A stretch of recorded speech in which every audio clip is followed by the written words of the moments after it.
கர்த்தருடைய பரிசுத்த நாமத்திற்கு ஸ்தோத்திரம். இன்னைக்கு நம்ம கொலோசியர் 3வது அதிகாரம் 7வது வசனத்தை தியானிக்க இருக்கிறோம். கொலோசியர் 3:7 ஜெபத்தோடு இந்த செய்திக்குள்ளே கடந்து சொல்லும். ஆண்டவர் இயேசுவே நாம் உந்த நாமத்தை போற்றிடுவேன். உம்மை போல் ஒரு தேவனை பூமியில் அறிந்திடேன்.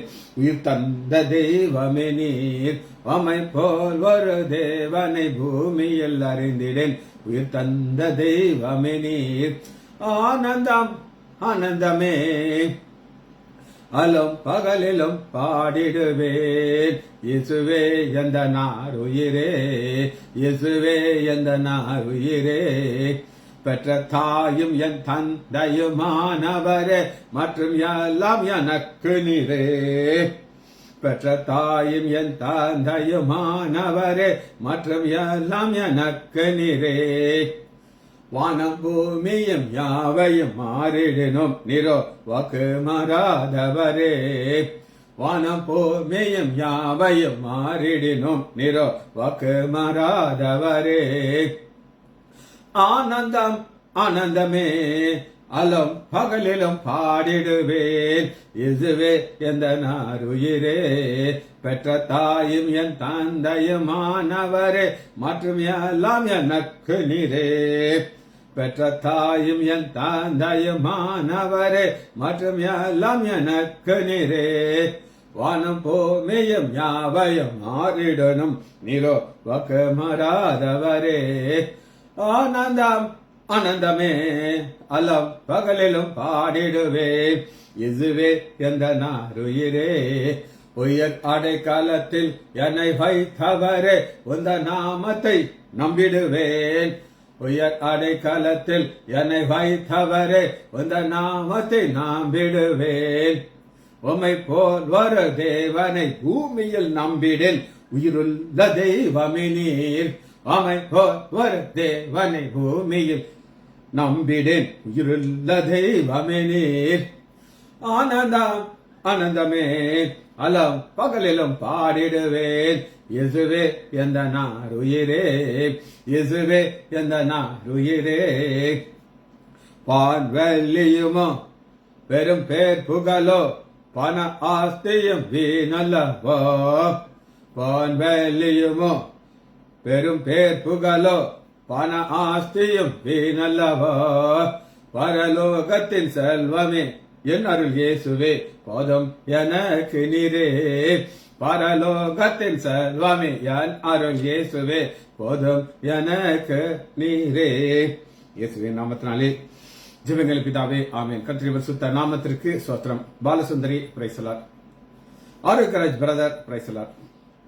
Kavitha sister praise the Lord. Selvi teacher praise the Lord. Daniel Rajesh praise the Lord. Leela praise the Lord. நம்ம வசனத்துக்குள்ள வருவோம். ரோமர் 3வது அதிகாரம் 7வது வசனம் 3:7. நீங்களும் முற்காலத்திலே அவர்களுக்குள்ளே சஞ்சரித்துவது, நீங்கள் அவர்கள். 2 பேரை ஒரே கூட்டமாக பவுல் பார்க்கிறார். நீங்கள் அவர்கள். நீங்கள் யார்? சபைக்குள்ள இருக்குங்க. அவர்கள் யார்? சபை விட்டு வெளியில இருக்கு. ஒவ்வொரு வசனத்திலும் ஆழமான அர்த்தத்தை ஆவியானவர் எழுதி வைத்திருக்கிறார். 2 நீங்க பேருக்கு தான் சபைக்குள்ள இருக்கிறீங்க. ஆனா அவங்க என்னெல்லாம் பாவம் 5வது வசனம் செய்யுங்க, அது நீங்களும் செய்யுங்க. நீங்க அழித்து போடவில்லை. அதனால பந்தய பொருளை நீங்க இழந்து போறீங்க. சரி, ஒரு கூட்டத்தை காமிச்ச உங்களுக்கு நான். நீங்களும் முற்காலத்தில் அவர்களோடு சஞ்சரித்தபோது அவைகளை செய்து கொண்டு வந்தீர்கள். இந்த செய்திக்கு நான் ஒரு தலைப்பு கொடுக்க விரும்புகிறேன். நேற்று இன்று. நேற்று பழைய வாழ்க்கை, இன்று புதிய வாழ்க்கை. அது 2 எப்படி இருக்கு? இதுதான் கான்செப்ட். இதை நீங்க புரிஞ்சுக்கிட்டீங்கன்னா இது நமக்கு புரியும். சரி, இதற்கு ஒரு திருவுகல் வார்த்தையை நம்ம பார்க்க போயிடும். நமக்கு ஆண்டவர் நேற்று இன்று என்றும் ஒரு காரியத்தை அவர் செய்து வைத்து விட்டார். அது என்னன்னா பார்ப்போமா? ரோமர் 8வது அதிகாரம் 37வது வசனம். ரோமர் 8:30. இவை எல்லாவற்றிலும் நாம் நம்முடைய அன்பு கூறுகிற முற்றும் ஜெயம் பெற்றோம். அன்பு கூறுகிறாரே முற்றும் நம்மிடத்துல அன்பு அவர் எங்க காட்டினார்னா கல்வாரி சிலுவையில காட்டினார். பிதாவாகிய தேவன் தன்னுடைய ஒரே பேரான குமாரனை 29 தம்முடைய குமாரன் அநேக சாதுக்கள் முதல் தேவன் இவர்களை முன் அறிந்தாரோ, அந்த முன் அறிந்தவர்கள் என்ன ஆயிட்டாங்கன்னா அவர்கள் நீங்கள் கேட்டகரியில் தேவன் இவர்களை முன் அறிந்தாரோ அவர்களை குமாரனுடைய சாயலுக்கு ஒப்பாக மாற்றுவார். ஆனா மாற்ற முடிய மாட்டேன். ஏன்னா பழைய வாழ்க்கையை தான் தொடர்ந்து வாழ்கிறது. ஒரு கிறிஸ்துவுக்குள் இருந்தார், பழையவர்கள் ஒளிந்தன, எல்லாம் புதிதாக. எல்லாம் புதிதாக ஒரே நாள் நடக்காது. ஒரு ப்ராசஸ், கொஞ்சம் கொஞ்சமா ப்ராசஸ்ல இருக்கணும். ஆனா இவங்க அந்த ப்ராசஸ்ல இல்லை. இதுல உங்களுக்கு ஒரு வார்த்தையை நான் காட்ட போயினேன். அது என்ன அப்படின்னு கேட்டீங்கன்னா 7வது வசனம், அவர்களுக்குள்ளே சஞ்சரித்த போது. இந்த சஞ்சரித்தது யார் சஞ்சரித்தார்கள் அப்படின்னு கேட்டீங்கன்னா எடுத்துக்கொள்ளாம ஆதியாகமம் 5வது அதிகாரம் 24வது வசனம். ஏனோக்கு, அதே வார்த்தை ஆண்டவர் யூஸ் பண்றாரு பாருங்க. 5:24 ஏனோக்கு தேவனோடு சஞ்சரித்துக் கொண்டிருக்கு. இவங்க யாரோட சஞ்சரிக்கிறாங்கன்னா பழைய மக்களோட சஞ்சரிக்கிறாங்க. அந்த பழைய வாழ்க்கையில வாழ்ந்து கொண்டிருக்கிறார்கள். ஆனா ஆண்டவர் ஏனோக்குங்கிற ஒரு மனிதன் அவன் ஆண்டவரோடு சஞ்சரித்துக் கொண்டிருக்கை சஞ்சரிக்கிறாருங்க. இப்ப ஒரு சிலர் இருக்கீங்க, உங்களுடைய மனதுல என்ன இருந்திருக்கும் அப்படின்னு கேட்டீங்கன்னா எப்ப ஏழைகால் ஆகுது காத்துக்கிட்டு இருப்பீங்க. நான் வந்துடணும் ஃபர்ஸ்ட். இது ஓட்ட பந்தயமோ ஒரு மியூசிக்கல் சேரோ கிடையாது. வர்றது சந்தோஷம், ஆனா இது எவ்வளவு உங்களுக்குள்ள போகிறதா முக்கியம். நாம் எப்படி இருக்கிறோம்? பழைய சிருஷ்டியா இருக்கிறோமா, புதிய சிருஷ்டியா இருக்கிறோமா? நேற்று உள்ள மனிதனா இருக்கிறோமா, இன்னைக்கு மனிதனா இருக்கிறோமா? என்னுடைய வாழ்க்கையில ஒரு நாள் ஒரு ப்ரோக்ரஸ் வேணும். இப்ப என் மனதுல ஃபுல்லா என்ன உட்கார்ந்துட்டு இருக்கு அப்படின்னு கேட்டீங்கன்னா செய்தி தான் இல்லை, நான் சொல்ல மாட்டேன். போன ஞாயிற்றுக்கிழமை 7 மணிக்கு ஜானகி அம்மா சொல்லுது, ஆமா டாக்டர் அந்த செய்தி நான் கேட்டேன் அப்படின்னு சொல்லிச்சு. ஒரு அருமையான ஒரு செய்தி. ஞாயிற்றுக்கிழமை சாயங்காலம் நான் அதை டெலிவரி பண்ண போறேன். ஏன்னா இது எதை சம்பந்தப்பட்டதுன்னா நம்ம தியானிக்கிற வார்த்தையோட சம்பந்தப்பட்டது. அதை சொல்ற வர என்னுடைய இருதயத்தில் அப்படியே பொங்கி வந்துட்டே இருக்கும். டெலிவரி பண்ண உடனே சந்தோஷமா இருக்கும். இது எப்ப முடியும்னா ஆவியானவரோட சஞ்சரித்தான் கிடைக்கும். அவர் செய்தி சொல்றாரு, கடன் நோட்ஸ் எழுதுனேன், இங்க உட்காந்து ஒரு 1.5 மணி நேரத்துல மெசேஜ் ப்ரிப்பேர் பண்ணுறது. சரி, இது சஞ்சரிக்கிறது. இந்த சஞ்சரிக்கிறது எப்ப சஞ்சரிச்சார் அப்படின்னு கேட்டீங்கன்னா 22 ஆதியாகமம் 5:22. இந்த ஏனோக்கு நம்மை போல பாடு உள்ள மனிதன். இவர் ஒரு சன்னியாசி கிடையாது. இவர் ஒரு புகையில உட்கார்ந்துகிட்டு ஆண்டவரோட அதெல்லாம் கிடையாது. ஏனோக்கு மெத்துசலாவை பெற்ற பின், மெத்துசலாங்கிற ஒரு பையனை பெறார். அப்ப கட்டாயம் மனைவியோட தான் இருந்திருக்காரு. மனைவியோட இருக்கும்போது நிறைய பிரச்சனை வரும். எப்படி வரும் அப்படின்னு கேட்டீங்கன்னா, நம்ம தனியா ஒரு ஜிலிக்க போகும்போது எங்க போறீங்க கேள்வி வரும். நான் போன் எல்லாம் கொண்டு வரேன். போன் ஒரு இடத்துல தான் இருக்கும். என் போன்ல லாக்கும் கிடையாது, ஒண்ணும் கிடையாது. அப்ப என்ன நடக்கும் அப்படின்னு கேட்டீங்கன்னா, குமாரனையும் குமார்த்தையும் பெற்றார். ஒரு நார்மல் குடும்ப வாழ்க்கை. இது எதுக்காக சொல்றேன்னா, உங்களையும் போல என்னையும் போல ஒரு மனிதனால ஒரு ரெகுலர் குடும்ப வாழ்க்கையை வாழ்ந்துக்கிட்டு அவங்களோட சஞ்சரிக்கிறார். அதாங்க இன்னைக்கு இந்த மக்கள் பாத்தீங்கன்னா ஒண்ணு ஆண்டவரோட இருப்பாங்க. எனக்கு J.M. ஸ்டாலினை குறித்து ரொம்ப சந்தோஷமா இருக்கும். அவர் எக்ஸ்ட்ரீம் போயிடுவார். அன்னைக்கு அவர் மனைவி சாப்பாடு செஞ்சு வச்சுட்டு போயிடுச்சு. திரும்ப வந்தா உட்காந்து எழுதிட்டே இருக்காரு. சாப்பாடுலாம் ஆறி போயிடுச்சு. கேட்குது, ஏன் சாப்பிடாம இருக்க? இல்லம்மா, இந்த ஃப்ளோ அப்படியே வந்துகிட்டே இருக்குது, என்னால சாப்பிட முடியல, அப்படி நான் எழுதிக்கிட்டே இருக்கேன் அப்படின்னு சொன்னாங்க. வச்சா குடும்பி, அடிச்சா போட்டா அடுத்த எக்ஸ்ட்ரீம் போயிடுவார். அது சஞ்சரிக்கிறது கிடையாது. அது ஒரு மாமிசத்துல செய்யற ஒரு காரியம். ஆனா ஆண்டவர் என்ன எதிர்பார்க்கனா, சஞ்சரித்து கொண்டிருக்கையிலே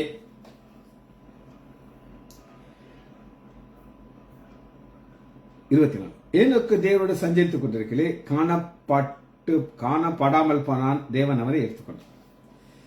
இதைத்தான் இந்த சஞ்சரிக்கிற ஒரு வார்த்தையை நம்ம பார்க்கிறோம். கொலைசேர் 3வது அதிகாரம், நீங்கள் முற்காலத்திலே அவரோடு கூட சஞ்சரித்த போது. சரி, இது எபிரேயருக்கு எழுதிய ஆக்கியோன் இன்னும் இதெல்லாம் கொஞ்சம் ஆழமா தெளிவா நமக்கு புரியுறாப்புல எழுதி வச்சிருக்காரு. வாசிக்கமா எபிரேயர் 11வது அதிகாரம் 5வது வசனம். இதுக்கு தேவையான விசுவாசம். ஆண்டவரை பார்க்க முடியுமா? முடியாது. எங்க பார்க்க முடியும்? யாரெல்லாம் பார்க்க முடியாது. ஆனா அப்படியே பிரசாந்த் உணரலாம். அவர் என் கூட இருக்கார், நான் உணர முடியும். நீ வழி நடத்தான் எனக்கு தெரியும். நீ ஒரு பாதையில கொண்டு பாரு எனக்கு தெரியும். நான் போகும் வழியை அவர் அறிவார். யோபு சொல்வார், நான் புண்ணாக துளங்குவையா, அது எனக்கு தெரியும். வலது பக்கம் பார்த்தாலும் இல்லை, இடது பக்கம், ஆனா அவர் இருக்கார். அதான் விசுவாசத்தினாலே எபிரேயர் 11:5 ஏனோக்கு மரணத்தை காணாதபடி எடுத்துக்கொள்ளும். மரணத்தை காணாதபடி, இந்த மரணத்தை காணாதபடி எடுத்துக்கொள்ளப்பட்டான் அப்படின்னா அவனுக்கு மரணம் வர்றதுக்கு முன்னாடியே ஆண்டவர் கூட்டிட்டு போயிட்டார். ரைட். தேவன் அவனை எடுத்துக்கொண்டபடினாலே, தேவன் அவனை எடுத்துக்கொண்டார். இப்ப நீங்க ஒரு இடத்துக்கு போறீங்க, அக்கா இடத்துக்கு போறீங்க, ஒரு இப்ப சூதாரம் போடுறாங்க, சேலையெல்லாம் வாங்குறது. சேலை கெட்டாங்க இல்லை, நான் சொல்ல மாட்டேன். இந்த சேலை கடைக்கு போயிட்டாங்கன்னா அவங்க கண்களுக்கு எல்லா சேலையும் நல்லா தெரியும். நான் எந்த சேலையை எடுக்க, எந்த சேலையை விட ஒரு குழப்பம் இருக்கும். ஒரு தடவை என் மனைவி ஒரு விஷயத்துல மாட்டிக்கிட்டான். ஒரு சேலை கடைக்கு போயிருக்கான். அங்க எல்லா சேலையும் அவன் எடுத்து போட்டுக்கிட்டு இருக்கான். இவன் என்ன பண்ணனா, அவன் பிடிச்ச ஒரு சேலையை தூக்கி சைட்ல வச்சுக்கிட்டான். வச்சுக்கிட்ட இன்னும் காட்டு அவனும் அப்புறம் ஆடி எடுத்து போடுறான். இப்படி பாக்குறாங்க, இப்படி பாக்குறாங்க. ஒரு பொம்பளை வந்து நைஸா இந்த சிலையை தூக்கிட்டான். என் மனைவி எடுத்து வச்ச சிலை தூக்கிட்டான். இவன் டென்ஷன் ஆயிட்டா. நான் எடுத்து வச்சிருக்கேன், நீங்க எடுத்து வச்சா எடுத்துட்டு போக வேண்டியதானே, எதுக்கு இன்னும் பாக்குறீங்க? கொஞ்சம் கிளாஷ் ஆக ஆரம்பிக்குது. அதுக்குள்ள கிடக்காது சொன்ன, அம்மா இதே மாதிரி இன்னொரு சேலை உங்களுக்கு தரவேன், இது அம்மாட்ட இருக்கட்டும், நைசா அந்த அம்மா கூட்டிட்டு போயிட்டோம். இதுக்கு சொல்றேன்னா, இந்த வாழ்க்கையில நமக்கு எடுத்து கொள்ளப்படணும். தேவனுக்கு பிரியமா இருக்கும். நம்ம ஒரு சேலைக்கு எவ்வளவு ஸ்ட்ரெயின் பண்றோம் அதை செலக்ட் பண்றதுக்கு. ஆனா நம்மள செலக்ட் பண்ணணும். அதான் உங்களை நீ செலக்ட் பண்ணணும். அதான் 2 காலம், பழைய வாழ்க்கை, புதிய வாழ்க்கை. பழைய வாழ்க்கை முற்காலத்திலே, அந்த முற்காலத்தில் உள்ள வாழ்க்கையை வாழ்றீங்களா, இன்னைக்குள்ள வாழ்க்கையை நீங்க வாழ்றீங்களா நம்ம பார்க்கணும். இது ஆண்டவர் வந்து என்ன பார்க்கறாரு அப்படின்னு கேட்டீங்கன்னா, ஒரு பக்கம் சாத்தான் என்ன செய்வான் அப்படின்னு நம்ம பார்க்கணும். முற்காலத்திலே வாழ்ந்துட்டு இப்ப நம்ம ஒரு வாழ்க்கையை வாழ்றோம். இது இன்னைக்குள்ள வாழ்க்கை. இந்த வாழ்க்கையில நமக்கு யார் நம்மளை குற்றப்படுத்துவார்கள் அப்படின்னு கேட்டீங்கன்னா, வெளிப்படுத்துதல் 12வது அதிகாரம் 10வது வசனம். இரவும் பகல் 365 நாள். இந்த இரவும் பகலும் 365 நாள். முன்னாடி நிறைய மேகசின் வரும், இப்பெல்லாம் வர்றதில்ல, வந்தாலும் பார்க்கறது இல்லை. அந்த மேகசின்ல ஜெப குறிப்பு அப்படின்னு போட்டிருப்பாங்க. அதுல என்ன எழுதியிருப்பாங்கன்னா, நாங்கள் உங்களுக்காக 365 நாளும் இரவும் பகலும் உங்களுக்காக நாங்கள் ஜெபிக்கிறோம் அப்படின்னு சொல்லுவாங்க. இவங்க சாப்பிடுவாங்களா, சாப்பிட மாட்டாங்களா, தூங்குவாங்களா, தூங்க மாட்டாங்களா, இவங்க ஜெபம் பண்ணுவாங்களாங்கிறதுல ஒரு குறி. சரி, ஒரு நடந்த சம்பவத்தை நான் உங்களுக்கு சொல்றேன். ஒரு காலத்துல கொஞ்சம் வாலிபர்களோட எனக்கு ஒரு ஐக்கியம் இருந்துச்சு. அண்ணன் பண்ணுவாங்க, ரொம்ப பிரியமா இருப்பாங்க. அவங்களுடைய மீட்டிங்க்கு என்னை கூப்பிட்டு மெசேஜ் கொடுக்க சொல்லுவாங்க, போவேன். அப்ப புதுசா ஒருத்தரை அப்பாயின்ட் பண்ணிருக்காங்க. எனக்கு அவங்க அறிமுகப்படுத்துறாங்க. அண்ணே, இவர் அங்கே புதுசாக அப்பாயின்ட் பண்ணியிருக்கோம். நாங்கள் ஊழியத்துக்கு போறதுனால எங்களுக்காக ஜெபிக்க முடியாது. ஆனால் இவர் காலை மதியம் இரவு ஃபுல்லா எங்களுக்காக, உலகத்துக்காக, நாட்டுக்காக, தேசத்துக்காக ஜெபித்து கொண்டே இருப்பார். நான் நினைச்சேன், இது நடக்கிற காரியம். இவங்க எல்லாம் போயிடுவாங்களாம். அண்ணன் என்ன செய்வாரு, ஜெபம் பண்ணிட்டே இருப்பாராம். ஆனா சில நாட்கள் அந்த பசங்க வந்து சொல்றாங்க, அண்ணே இவர் தூங்கியே நேரத்தை வீணாக்கிட்டாரு, நாங்க இவ்வளவு நாள் கஷ்டப்பட்டு சம்பாதிச்ச ஆத்மாலாம் ஓடி போச்சு. இப்ப இரவும் பகலும் ஒருத்தர் மேல குற்றம் சாட்டிட்டு இருக்கான். நம்ம ஜெபிக்கணும். ஆனா 365 நாள் இன்னொரு ஆள் உங்களுக்காக ஜெபிக்க மாட்டான், நீங்க உங்களுக்காக ஜெபிக்கணும். சரி, அவன் என்ன செய்யறான்னா அவன் குற்றம் சாட்டுகிறான். இதுல இருந்து நம்ம எப்படி தப்பிக்கணும்னு சொல்லி ஆண்டவர் சொல்றாரு. 11 வருஷம் மரணம், 2 மரணங்க. ஒரு மரணம் நமக்கும் ஆண்டவருக்குள்ள ஒரு செப்பரேஷன். இவங்க வந்துட்டாங்க. ஏன் வந்துட்டாங்கன்னு நான் சொல்லட்டேன் உங்களுக்கு. கொலைசீர் 3வது அதிகாரம் 7. நீங்களும் முற்காலத்திலே அவர்களோடு கூட. நீங்கள் அவர்கள். நீங்கள் யார்? சபைக்குள்ள வந்தாச்சு, ஆண்டவர் ஏத்துக்கிட்டாங்க. பந்தய பொருள் அவங்க கண்ணுக்கு முன்னாடி இருக்குது, வரிகள் எடுத்துக்கொள்ளப்படணும். இவங்களும் அவர்களோட செஞ்சு அவர்கள் வெளியில இருக்கிறோம். வெளியில இருக்கிறவங்க ஆண்டவர் அறியாதவங்க. இப்ப பவுல் 2 ஒரே கேட்டகரியா பார்க்கிறார். சஞ்சரிப்பது அவர்கள் செய்து சஞ்சரித்து அவைகளை செய்து கொண்டு இவைகளை 5வது விபச்சாரம், அசுத்தம், மோகம் இது செய்து கொண்டிருக்கிறது. இப்ப இதுல இருந்து தப்பத்துக்கு என்ன ஆண்டவர் ஒரு சொல்யூஷன் கொடுப்பார். இப்ப ஒரு பேஷண்ட் வர ஒரு ஃபிராக்சர், 2 ஆப்ஷன் இருக்கு. பாருங்க, இது 100% சர்ஜரி பண்ணித்தான் ஆகணும். பண்ணல நடக்க முடியாது. எங்கிட்ட பண்ணுங்க, வேற எங்கேயாவது போய் பண்ணிக்கோங்க. ஆனால் மஸ்ட் எனக்கு தெரிஞ்ச வர நீங்கள் முட்டை பத்து போடுறேன், முட்டை பிரியாணி போட்டீங்கன்னா ஏமாந்த பிரியாணி. ஆனால் ஒரு சில ஃபிராக்சர் இருக்கும், அது 100% பிளாஸ்டிலே சேர்ந்துடும். நான் சொல்லியிருக்கேன், பிளாஸ்டிலே சேர்ந்துடும். ஆப்ரேஷன் பண்ண அவசியம் கிடையாது. பண்ணணுமா, நீங்கள் மதுரைக்கு போய் நான் அட்ரஸ் ரேங்க் போய் பண்ணிப்பேன். ஆனால் நான் பண்ண மாட்டேன், ஏன்னா இதில் சேர்ந்துடும். இப்போ ஆப்ஷன் நான் கொடுத்துருவோம். அதுபோல இங்க ஆண்டவர் ஆப்ஷன் கொடுக்கிறார். என்ன ஆப்ஷன்னா, மரணம் நேருகிறதா என்ற அதற்கு தப்புறதற்கு நான் உனக்கு ஒரே ஒரு ஆப்ஷன்லாம் கிடையாது. இப்ப நான் சொல்றப்ப ஆப்ஷன் கிடையாது. அது என்னன்னா, ஆட்டுக்குட்டியின் ரத்தத்தினாலும் தங்கள் சாட்சியின் வசனத்தினாலும் ஜெயித்தார். இப்ப ஜெயித்த நம்முடைய ஆண்டவராகிய இயேசு கிறிஸ்து நம்மளோட கூட இருக்கிறார். நம்மளோட கூட ஓடிக்கிட்டே இருக்கார். நம்ம கரத்தை பிடிச்சு நடந்துகிட்டே இருக்கார். இப்ப நம்முடைய சாட்சியின் வசனம், இந்த சாட்சியின் வசனம்ங்கிறது சாட்சி உள்ள வாழ்க்கை. சரி, ஒரு குடும்பத்துல ஒரு பாஸ்டர், அவருடைய மனைவி 2 பேரும் சந்தோஷமா வாழ்ந்துட்டு இருக்காங்க. சொந்தத்துல ஒரு பொண்ணு இந்த பாஸ்டரை இன்சல்ட் பண்ணிடுச்சு. யார் இன்சல்ட் பண்ணிடுச்சு? அந்த மனைவி மூலமாக அந்த ஒரு நியூஸ் வந்துச்சு. மனைவிக்கு பயங்கர கோவம். இந்த பொண்ணு எப்படிங்க உங்களை சொல்லலான்ட்டு இப்படி உள்ள அடி பாயில் ஆயிட்டே. அந்த பொண்ணுக்கு பிறந்த நாள். பாஸ்டர் வந்து கூப்பிடுறாங்க, பாஸ்டர் இந்த பாப்பாக்கு பிறந்த நாள், நீங்க ஜெபிக்க எங்களோட கூட வரணும்ட்டு. அவர் ஒரு செகண்ட் கூட யோசிக்கல. I will come. ட்ரெஸ்ஸை மாத்திட்டு போய் அந்த அந்த சகோதரி, பாப்பான்னா அந்த சகோதரி, அந்த பொண்ணுக்கு வந்து அவருக்கு ஒரு பிள்ளை இருக்கு. அந்த பிள்ளைய போய் ஷோ பண்ணிட்டு வந்தாச்சு. அப்ப அந்த பாஸ்டர் சொல்றாங்களா, நாங்க உங்களை கூப்பிடுறதுக்கு முன்னாடி எங்களுக்குள்ள ஒரு சின்ன சந்தேகம் இருந்துச்சு, கூப்பிட்டா பாஸ்டர் வருவாரா வரமாட்டாரா? ஏன்னா பாஸ்டர்மா நிறைய வட்ட ஃபோன் பண்ணி என் கணவனை இந்த பொண்ணு இப்படி அசிங்கப்படுத்திட்டான்னு சொல்லிட்டே இருக்காங்க. இப்போ நீங்களும் வருவீங்களா வரமாட்டீங்களான்ட்டு. ஆனா ஒரு செகண்ட் கூட நீங்க யோசிக்காம சாட்சியை காத்து கொண்டீங்க பாஸ்டர் சொன்னாங்க. அப்புறம் தான் பாஸ்டருக்கே ஒரு உணர்வு, ஓஹோ நான் எஸ்ன்னு சொல்லி வந்ததுக்கு இவ்வளவு அர்த்தம் இருக்காட்டு. சாட்சி, இந்த சாட்சியை காத்துக்கொள்ளலாம். முற்காலத்துல காத்துக்கொள்ள முடியாது, ஆனா இப்ப காத்துக்கொள்ளணும். காத்து கொண்டால்தான் நம்மளால தொடர்ந்து ஓட முடியும். சரி, தேவ சமூகத்துல நின்றால்தான் நமக்கு முடியும். வாசிப்போமா? யோனா எடுத்துக்கிறோம், பக்கம் 1072. இத நம்ம தப்புறதுக்கு தேவ சமூகத்திலே நாம் நிற்க வேண்டும். 1072. யோனா தேவ சமூகத்தை விட்டு போயிட்டார். நேரா எங்க போனார் அப்படின்னு நீங்க கேட்டீங்கன்னா, 1 அதிகாரம் 5 வசனம், கீழ் தட்டு இறங்கி போய் படுத்துக்கொண்டு அயர்ந்து நிறுத்தி. கீழ்த்தட்டு, இதுக்கு பேர் கம்ஃபர்ட் ஜோன். ஆண்டவர்லாம் வேண்டாம், என்னத்தையாவது சொல்லுவார், சொல்லிட்டு அவர் என்னத்தையாவது செய்வார்.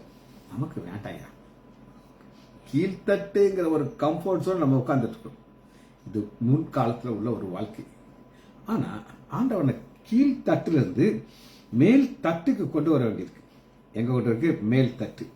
மேல் தட்டுக்கு கொண்டு வர்றதற்கு அவர் என்ன செய்தார் அப்படின்னு கேட்டீங்கன்னா, ஒரு கொந்தளிப்பை உண்டு பண்ணுகிறார். கடல் கொந்தளிக்க செய்கிறார். ஏன் கொந்தளிக்க செய்கிறார் அப்படின்னு கேட்டீங்கன்னா, கர்த்தர் சமுத்திரத்தின் மேல் பெருங்கரை கர்த்தர் செய்கிறார். இல்ல யோனா கீழ்த்தட்ட போய் ஜாலியா படுத்துக்கிட்டு இருக்கான். இவனை மேல கொண்டதுக்கு எனக்கு டெக்னிக் தெரியும்.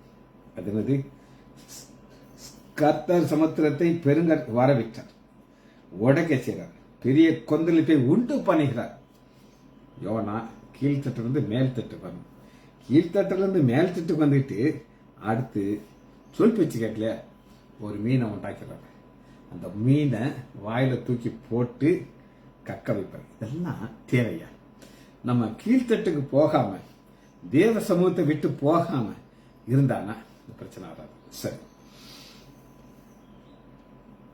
1 சாமுவேல் 17வது அதிகாரம் 20. 1 சாமுவேல் 17:20. தாவீது. இது எம்டி தாவீதுன்னு அவருக்கு ஒரு பேர் கொடுத்தது. எம்டி தாவீது. தாவீது அதிகாலம் எழுந்து ஆடுகளை காவலர் வசமா விட்டு பொறுப்புள்ள தாவீது. அவருக்கு தெரியும் என்ன ஆண்டவர் உண்டாக்குனது கடைசி பயணம் வச்சிருக்கிறார். கடைசி என்ன யாரும் கண்டுக்கிடவே மாட்டாங்க. Last and least. ஆனா ஏன் பொறுப்பை நான் கரெக்டா செய்வேன். ஈசாய் தனக்கு கற்பித்தபடியே அப்பா என்ன சொன்னாரோ அதை அப்படி செய்யும். அப்ப இந்த சாத்தானுடைய தந்திரத்துக்கு தப்பி வைக்கணும்னா இந்த பரம பிதா நமக்கு என்ன கற்பித்திருக்கிறாரோ அதை அப்படியே நம்ம செய்யணும். அப்படியே செய்தால்தான் நம்மளால முடியும், இல்லைன்னா முடியாது. சரி, ஆதியாகமம் 4வது அதிகாரம் 8வது.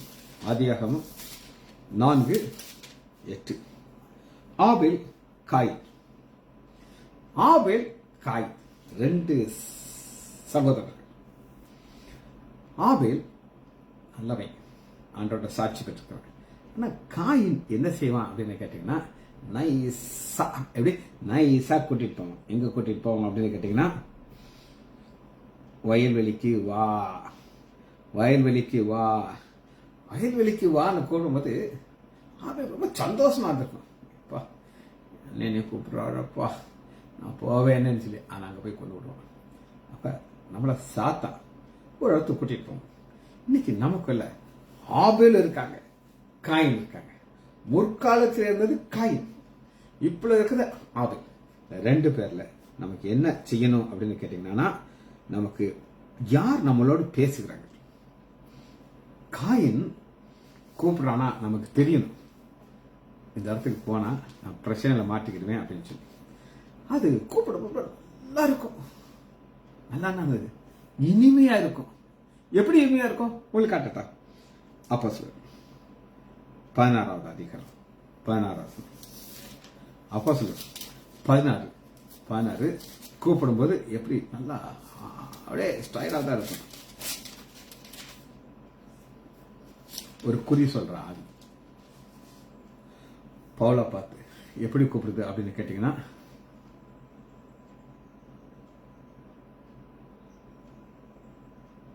Very good, God bless you, தொடர்ந்து ஊழியத்தை செய்ய பார்ப்பாங்க. அப்போஸ்தலர் 16வது அதிகாரம் 16 நாங்கள் ஜெபம் பண்ணுகிற இடத்திற்கு போகலே குறி சொல்லுகிற ஆவி. குறி சொல்ற ஆவி யார் கேளுங்க? காயின்.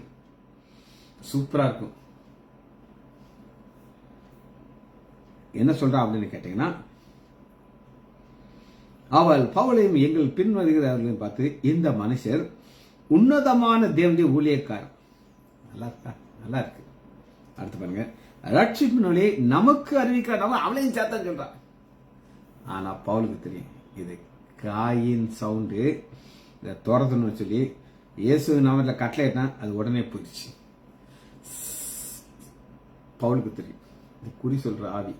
இதுக்கு நம்ம சொன்னான்னா நான் தலையாட்டேன்னா பம்பளை மாட்டிடுறோம் சொல்லி ஆண்டவர் ஒரு பாதையில கொண்டு போறார். நம்மள ஆண்டவர் எப்படி வைத்திருக்கிறார் அப்படின்னு கேட்டீங்கன்னா, முற்காலத்திலே இல்லாத ஒரு ஆசீர்வாதம். பல ஆசீர்வாதத்துல ஃபர்ஸ்ட் ஒரு ஆசீர்வாதத்தை பார்க்கணும். முற்காலத்திலே வாழும்போது இல்லாத ஆசீர்வாதம். ரோமர் 5வது அதிகாரம் 9வது வசனம். ரோமர் 5:9. இப்படி நாம் அவருடைய ரத்தத்தினாலே நீதிமான்கள் ஆக்கப்பட்டிருக்கிறோம். கோபாக்னி நீக்கிறார். கோபாக்னி, இந்த கோபாக்னில இவங்க இருக்காங்க. கொலோசியர் 3வது அதிகாரம் 6. இவைகளின் பொருட்டு கீழ்ப்படியாமல் தேவ கோபாக்னி வரும். கோபாக்னி வராம இருக்க ஆண்டவர் நம்மளை என்ன செய்தார் அப்படின்னு கேட்டீங்கன்னா, கிருபையின் பாத்திரமாக மாற்றினாரு, நீதிமானாக மாற்றிட்டார். கிருபையின் பாத்திரமாகும் நீதிமானாக நம்மளை மாற்றினதுக்கு காரணம் என்ன அப்படின்னு கேட்டீங்கன்னா, எபிரேயர்ல பார்த்தோம் 11:5. ஏனோக்கு மரணத்தை காணாதபடி எடுத்துக்கொள்ளப்பட்டான். அவனை ஆண்டவர் சர்டிபிகேட் கொடுக்கிறார். காரணம் என்ன அப்படின்னு கேட்டீங்கன்னா, நமக்கு ஒரு பாதை ஆண்டவர் வைத்திருக்கிறார். அந்த பாதையில நாம் போய் சேரும் பொழுது இவர் யாருக்கு அடையாளம் அப்படின்னு கேட்டீங்கன்னா, எலியா பிளஸ் ஏனோக்கு யாருக்கு அடையாளம்? 1 தெசலோனிக்கேயர் 4வது அதிகாரம் 16 வசனம். கிறிஸ்துவுக்குள் மரித்தோர் உயிரோடு இருக்கிற நாமும் கிறிஸ்துவுக்குள் மரித்தோர் உயிரோடு கேட்கும். முற்காலத்தில் இருந்தவர்கள் இன்னைக்கு பாவத்தில் வாழ்கிறவர்கள். ஆனா வரிகள் எடுத்துக்கொள்ளப்படும். அதுதான் முக்கியம். எல்லாம் செய்யும், எல்லா ஸ்டைலா பண்ணி கட்டுற வரிகள் எடுத்துக்கொள்ளப்படலைன்னா நம்ம பரிதவிக்கப்பட்டவர்களா இருக்கும் அப்படின்னு சொல்றாரு. நேற்று ஒரு பாஸ்டருடைய செய்தியை நான் கேட்டேன். நான் அவரை ரொம்ப நேசிக்கிற பாஸ்டர். அருமையா அருமையா அருமையா செய்தி சொல்றார். ஒரு ஆலயத்துக்கு போயிருக்காரு. ஒரு ஆலயம் கிடையாது. அங்க நின்றுட்டு அவர் சொல்றாரு, நீங்க இங்க பாக்குறீங்க ஒரு ஒயிட் கலர் ஷர்ட், ஒரு ஒயிட் கலர் பேண்ட் போட்டிருக்கிற ஒரு பாஸ்டர் பார்த்துக்கிட்டு இருக்கீங்க. ஆனா இந்த பாஸ்டருக்குள்ள நிறைய பிரச்சனை இருக்குது. அது தனியா இருக்கும்போது அது வேற மாதிரி இருப்பாங்க. எனக்கு நான் ஷாக்ட்.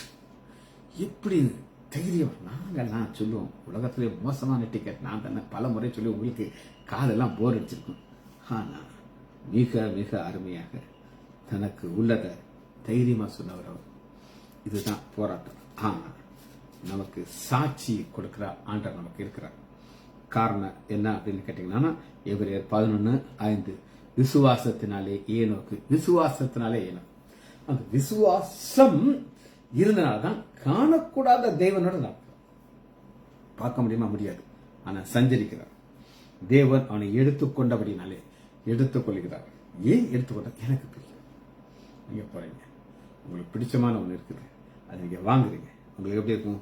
ரொம்ப ரொம்ப சந்தோஷமா இருக்கும். ஆண்டவர் நம்மளை நடத்தும் போது ஒவ்வொருத்தருக்கும் ஒரு பாதையில் நடத்துகிறார். வாசிப்போமா?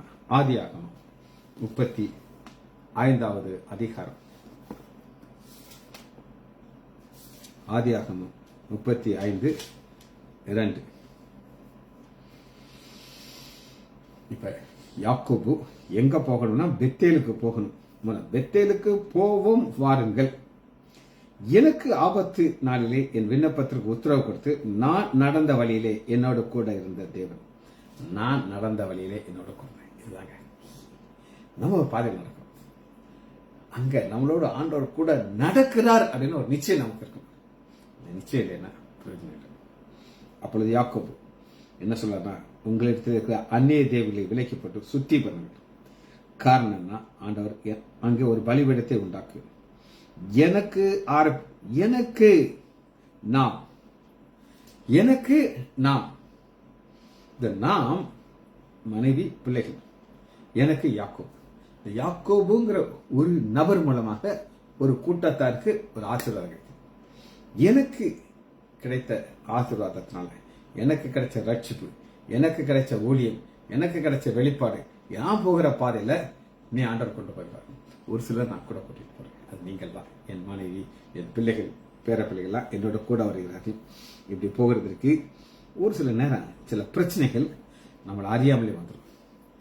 நம்மளை அறியாமலே வந்து ஒரு மோசமான ஒரு விளைவுக்கு கொண்டு போகிற ஒரு சம்பவத்தை நான் உங்களுக்கு காட்ட போகிறேன். அது நம்ம போகும்போது எல்லாமே இருக்கும், எல்லாம் வெற்றி கிடைக்கும், எல்லாம் சந்தோஷமா தான் இருக்கும். ஆனா அது நம்ம பிரச்சனைகளை மாற்றிடும். எடுத்துக்கலாமா? நியாயாதிபதிகள் 8வது அதிகாரம் 23 8:20. கிதியோன் நமக்கு நல்லா தெரியும். எவ்வளவோ ஆண்டவர்கிட்ட உனக்கு இருக்கிற அந்த வெள்ளனோடு போன ஆண்டவர் சொன்னாரு, போனார். ஜெயத்தை கிடைச்சது. கிதியோன் பட்டயம் தேவனுடைய பட்டயம் சொல்லி எதிரிகள் சாட்சி சொல்றாங்க. ஒரு முடியாத 3 பொருளை வச்சு வெற்றி ஆண்டவர் கொடுக்கிறார். ஆனா அவர் வாழ்க்கையில ஒரு பிரச்சனை வந்துச்சு. 23 வசனம் என்ன அழகா சொல்றாரு அப்படின்னு கேட்டீங்கன்னா, அதற்கு கிதியோன், நான் உங்களை ஆள மாட்டேன், என் குமாரன் உங்களை ஆள மாட்டான், கர்த்தரே உங்களை ஆளுவான். இது புது மனுஷன் ஜெயம் பெற்றுச்சு. ஆண்டவர் தான் எல்லாமே, நாம எல்லாம் ஒண்ணுமே இல்லை. அவர் ஆளட்டுன்னு ஒப்பு கொடுத்துட்டு அந்த பின்பு கொஞ்ச நாள் ஆயிடுச்சுங்க. கொஞ்ச நாளாகி யுத்தம் இல்லை. எல்லாரும் கிதியோனை பார்த்து அப்படியே புகழ்றாங்க. குமாரெல்லாம் ஆளட்டும் என்னென்னமோ சொல்றாங்க. அவர் காது கொடுக்காம இருக்கிறார். அந்த கொஞ்ச நாள் என்ன இருக்குன்னா, கிதியோன் அவர்களை நோக்கி, உங்களிடத்தில் ஒரு காரியத்தை கேட்கிறேன். இதாங்க இந்த ஊழியக்காரர் இருக்கிற பிரச்சனை என்ன அப்படின்னு கேட்டீங்கன்னா, நான் ஊழியக்காரன்னா நீங்க எடுத்துக்கிட்டாங்களா எனக்கு சரி, அந்த உங்கள்ட்ட எதுவும் கேட்க மாட்டேன். ஆனா கேட்கிறேன், ஒரு காரியத்தை கேட்கிறேன், நீங்கள் அவர் கொள்ளையிட்ட கடுக்கனை எடுத்து கொண்டு வரணும். அவர் இஸ்மவேலுக்கு அவங்க கம்மல் போட்டிருப்பாங்க. அன்னைக்கு என் மனைவி சொல்றான், ஒரு நகை கடைக்கு போயிருக்கேன், ஜுவல்லரி ஷாப். அங்க ஒரு கொங்கனினா அத்தனை உங்களுக்கு அந்த இதில் ஒரு பையன், வாலிப பையன் சொல்றா, சேட்டா அவன் ஒரு கம்மல் போட்டிருக்கான், சேட்டா ஒரு வைர கம்மல் போட்டிருக்கான். இத்தான் பெரிய கலர் நான் பார்த்ததே இல்லை. என் கண்ணு ஆட்டோமேட்டிக்கா நான் காதையே பார்த்தது. அவனுக்கு தெரியுது நான் காதை பார்க்கறேன். அவங்களுக்கு ஒரு குஷி, ஒரு மேடம் என் காதை பார்க்கறாங்க. இது அவங்களுடைய ஒரு ஆசை, இவங்களுடைய ஆசை. அந்த கடுக்கனை எங்கிட்ட கொண்டு வாங்குறாங்க. அது எவ்வளவு அழகா சொன்னா, நீ கஷ்டப்பட்டு சம்பாதிச்சதான் கிடையாதுப்பா, ஓசியை கிடைச்சதுல நான் தானே கூட்டு போனேன், நான் தானே ஜெயிக்க வச்சேன். அடுத்து பாருங்க, இஸ்ரவேலோரும் சந்தோஷமாக கொடுக்க உற்சாகமா கொடுக்கறாங்க. ஆண்டவர் கிடையாது, இது ஆண்டவர் கிடையாது. இது ஒரு ஜெயத்தை கொடுத்து அந்த மமதையில் இருக்கிறார். ஒரு வஸ்திரத்தை விரித்து அவரவர் கொள்ளையிட்ட கடுக்கலை போட்டார். கடுக்கனை கேட்டா கடுக்கனை மட்டும் கிடையாது, பிறைச்சித்து ஆரங்கள், மீதியார் ராஜாக்கள் போர்த்தி இருந்த கம்பளம், ஒட்டகங்கள் கழுத்திருந்த சிரம். இதை பார்த்தப்ப எனக்கு தலை சுத்திடுச்சு. அந்த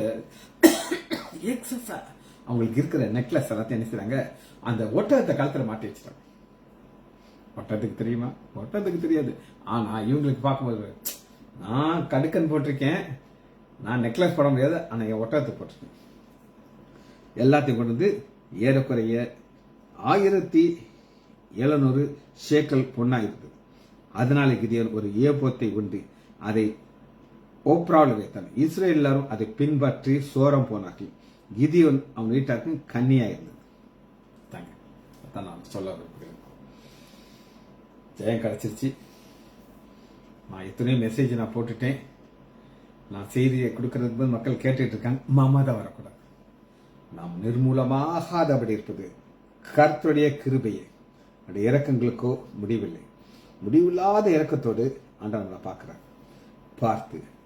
நம்மளை பார்த்து என்ன சொல்லணும் அப்படின்னு கேட்டீங்கன்னா, நம்மை பார்த்து அவர் என்ன சொல்லணும், எப்படி நம்மளை அழைக்கணும் அப்படின்னு கேட்டானா, அதை மட்டும் பார்த்து நம்ம செய்தி முடிக்க போகிறோம். பழைய வாழ்க்கை, புதிய வாழ்க்கை. ஆண்டவர் என்ன எதிர்பார்க்கிறார் அப்படின்னு கேட்டீங்கன்னா, வாசகம் ஆதியாகமம் 22வது அதிகாரம் 2வது வசனம். இது ஆண்டவர் நம்ம இருக்கிற ஒரு டைலாக் வார்த்தை. அப்பொழுது அவர், உன் புத்திரன், ஆண்டவருடைய பிள்ளை, நம்ம சந்தேகம் இல்லை, உன் ஏகசுதனும் உன் நேசகுமாரனாகிய ஈசாக்கு, நேசகுமாரன். ஆண்டவர் பார்க்கிறார், அபிரகாமே நீ என்னைய நேசிக்கிறாயா, ஈசாக்கை நேசிக்கிறாய்? நம்முடைய ஆண்டவர் ஒரு ஜெலஸ் காட். அவர் ஒரு வைராக்கியம். நீ என்னைய நேசிக்கிறாயா, நான் எரிச்சல் உள்ள தேவன்கிறார். எரிச்சல் உள்ள ஜெலஸ். அவருக்கு நம்முடைய அன்பை கொடுக்கணும். நீ என்னைய நேசிக்கிறாயா, ஈசாக்கை நேசிக்கிறாய்? ஈசாக்கு என்ன சொல்றாரு, உன் நேசகுமாரன். நீ நேசகுமாரனை இடத்துல கொடுக்க உனக்கு தைரியம் இருந்தானா உன் வாழ்க்கை எப்படி இருக்கும்னா, கொலோசியர் 3வது அதிகாரம் 6வது வசனத்தில் நம்ம பார்க்கிறோம். இதை முடிக்க போயிடும். நீங்களும் முற்காலத்திலே அவர்களுக்குள்ளே சஞ்சரித்த போது அவர்களை செய்து கொண்டு வந்தீர்கள். செய்கிறத விட்டா அவருக்கு பிரியமான குமாரா மாறிடும். ஜெபிச்சு முடிப்போம். மகா இரக்கமும் கிருபையுமுள்ள பிதாவே, உம்மை துதிக்கிறோம் ஐயா. நன்றி உள்ள இதயத்தோடு உடைய திருசம்பவம். எத்தனை நன்மைகள் ஐயா, எத்தனை கிருபைகள் ஐயா, சொல்ல முடியாத இவர்களுக்காக கோடி நன்றி ராஜா. நாளை பிள்ளைகளை கருத்தில் ஒப்புக் கொடுக்கிறோம் ஐயா. ஆசீர்வதிங்கப்பா. இயேசுவின் நாமத்தில் ஜெபங்களை பிதாவே. ஆமென், ஆமென், ஆமென்.